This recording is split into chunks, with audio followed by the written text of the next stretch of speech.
Hello everyone, welcome to MEP Booster. So in this lecture we'll discuss introduction to chillers and its component. After the end of this lecture, you would be able to understand the main purpose of chillers and their components. So let's start. So here you can see what is chiller first. What is the main purpose of chiller? So in HVAC system, chillers are machines that remove heat from a liquid via a vapor compression or vapor absorption refrigeration cycle. Okay, so the main purpose of chiller is what in HVAC? It removes the heat from a liquid. Okay, they are used to provide cooling by removing heat from a liquid, usually water, which can then be circulated through a heat exchanger to cool air or requirement equipment. Chiller are commonly used in large commercial and industrial facilities. In summary, chiller are a vital part of HVAC system, providing efficient and reliable cooling for a wide range of applications. So what is the key benefits of using chillers? So simple, it improves comfort, okay, by maintaining appropriate temperatures. Chiller enhance occupant comfort in commercial and residential spaces. It can also save energy also. Modern chillers are designed for energy efficiency, leading to lower operating cost. Okay. So in summary, you can say that chiller are essential for efficient cooling in various applications, ensuring comfort, energy saving, and reliable temperature control in both commercial and industrial environment. Now, we have to see the components. What are the main components of chiller that we have to discuss here? So here I will show you a detailed overview of the main component of chiller like compressor, condenser, evaporator and expansion valve along with their types and example. So let's see. The first component here is given compressor. So what is the main purpose of compressor? It is given the compressor is the heart of the chiller, which is responsible for increasing the pressure of the refrigerant and circulating it through the system. Okay, compressor is the responsible for compressing the refrigerant and circulating it through the system. So this is the main purpose of compressor in chiller. So we have a different types of compressor. For example, the first one is the centrifugal compressor. Okay, all of you know that centrifugal compressor uses a rotating impeller to increase the velocity of the refrigerant, converting it to pressure. Okay, so this type of compressor, generally centrifugal compressor, is used in large chiller for commercial or industrial application where high capacity is required. Okay, so remember this point. Second is the scroll compressor. It consists of two spiral elements. Scroll compressor generally consists of two spiral elements where one is fixed and the other orbits around it, compressing the refrigerant. This type of compressor generally found in smaller chillers and residential unit due to their compact size and quiet operation. Next is the screw compressor. So screw compressor utilizes two helical screw or to compress the refrigerant. Okay, and this type of compressor generally found in larger chiller for industrial application due to their reliability and efficiency. Correct. And the final last one is the reciprocating compressor, which uses piston driven by a crankshaft to compress the refrigerant. Okay, and this type of compressor used in small to medium sized chiller such as those in commercial buildings. Okay, so these are the types of compressor, and I have also discussed where we have to use which type of compressor. Now here we'll show you the method of compressor selection based on the capacity. See, the following is used as a guide for determining the type of liquid chiller generally used for air conditioning. So if your capacity is up to 25 tons, so better is to go for reciprocating chiller, compressor. If the capacity, cooling load capacity is up to 25 to 80 ton, so either you can use reciprocating or screw compressor.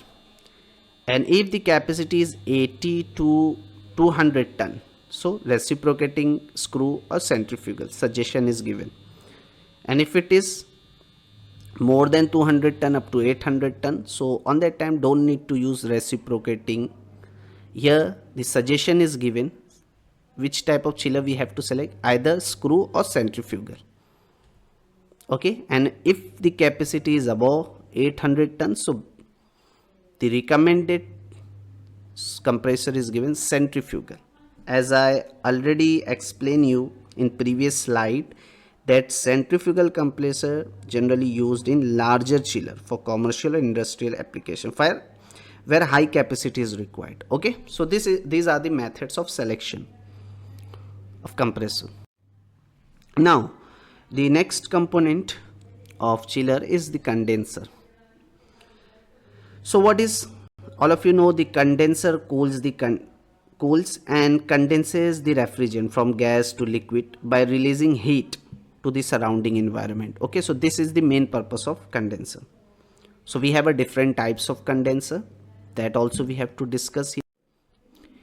Okay, so generally three types of condenser are there. First is the air cooled condenser, second water cooled condenser, and third evaporative condenser. So let's see one by one in detail. First one is the air cooled condenser. Okay, so generally air cooled condenser uses ambient air to cool and condense the refrigerant. Let's see, it is given here in detail. Air cooled condenser uses ambient air to remove heat from the refrigerant. They typically consist of a coil system with fins and fan to facilitate heat transfer. Their component is given like coil, usually made of copper or aluminium, with fins to increase the surface area of heat transfer. Then here we have a fan which draws ambient air over the coils to dissipate heat. Compressors generally circulate the refrigerant through the system. Okay, now the question is, okay, this is our air cooled chiller, where we have to use. So generally air cooled condenser used in small to medium sized chiller located outdoor, such as in rooftop of commercial buildings. So better is to go for air cooled condenser. Their application is given here: small to medium sized building, residential application, and situation where water is less or expensive. So in that you have to prefer the air cooled condenser chiller. Next is the water cooled condenser, which uses water from a cooling tower or a chilled water system to remove heat from the refrigerant. Same point here they have given. Okay, we have a different component, shell and tube heat exchanger. It is a common design where refrigerant flows through tubes and water flows around them in a shell. Then here we are using cooling tower, also used to dissipate heat from the water. Pumps which circulate water between the condenser and cooling towers. Water treatment system is also there, which maintains water quality to prevent scaling and corrosion. Okay, so water cooled condenser common in large chillers in industrial facility where water is readily available for cooling. Okay. Here they have given application: large commercial building, industrial processes, and situation where high efficiency is required and water is readily available. So in that, for that, better is to select the water cooled condenser chiller. Okay, next is the evaporative condenser. So evaporative condenser combined air and water cooling by spraying water over the condenser coil. Okay, see, it is given: evaporative condensers combine elements of both air and water cooling. So water is generally sprayed over coil. You can see in this figure, coil containing the refrigerant, and fans draw air over the coil to enhance evaporation and heat transfer. Clear? Different components are there. Here we have a coil which contain the refrigerant and are exposed to both water, spray and air. Then we have a spray system which distribute water over the coils. Okay, after that we have a fan here which enhance airflow over the coil to improve evaporation. Then water pumps we are using to circulate water from the sump to the spray system. Okay, and evaporative condenser generally used in large commercial HVAC system for efficient heat rejection. Okay,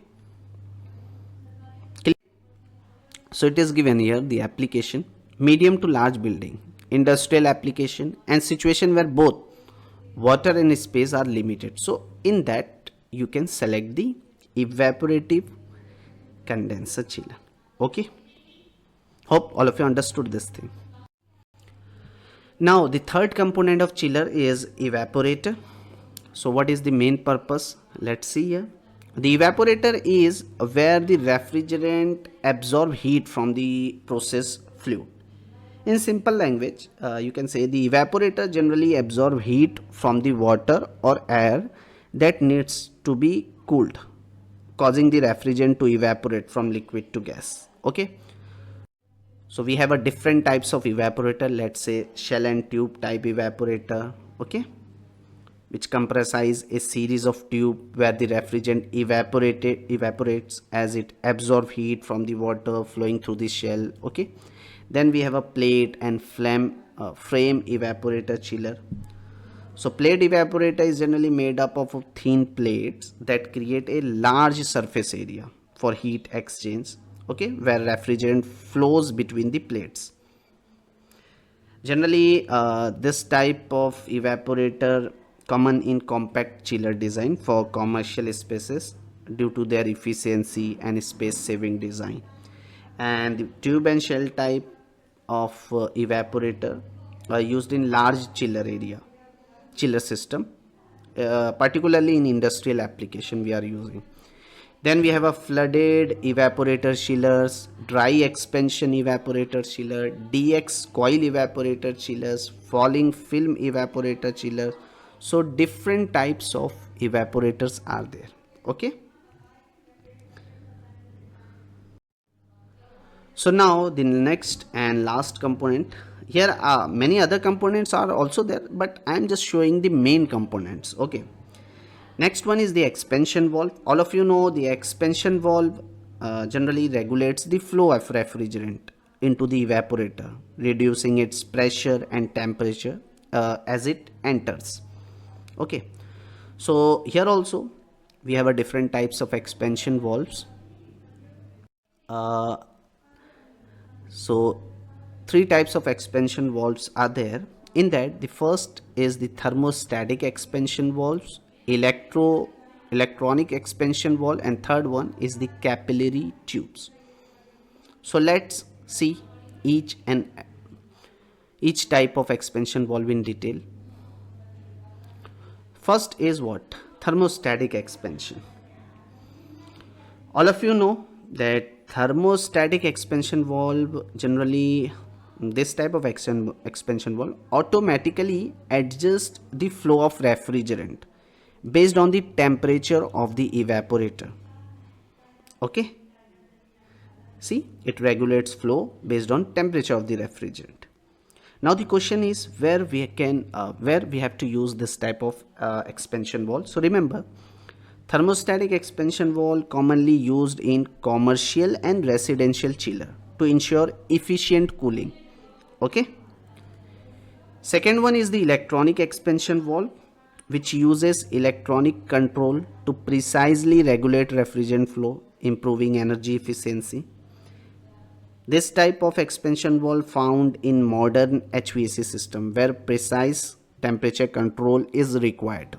Okay, third is the capillary tube. So it is a simple fixed orifice expansion device that allow refrigerant to flow based on pressure differential without moving parts. Okay, it is used in small chillers and refrigerator due to its simplicity and low cost. Okay, so three type of expansion valves are there. Already I have discussed where we have to use which type. Okay, So this all component up to here, four component we have discussed. So these all components work together to ensure the chiller operates efficiently, providing reliable cooling for various applications. So now the topics which we have covered in this session: first we have discussed the purpose of chillers. After that we have seen the components of chiller. Hope all of you enjoy this session. See you in next one.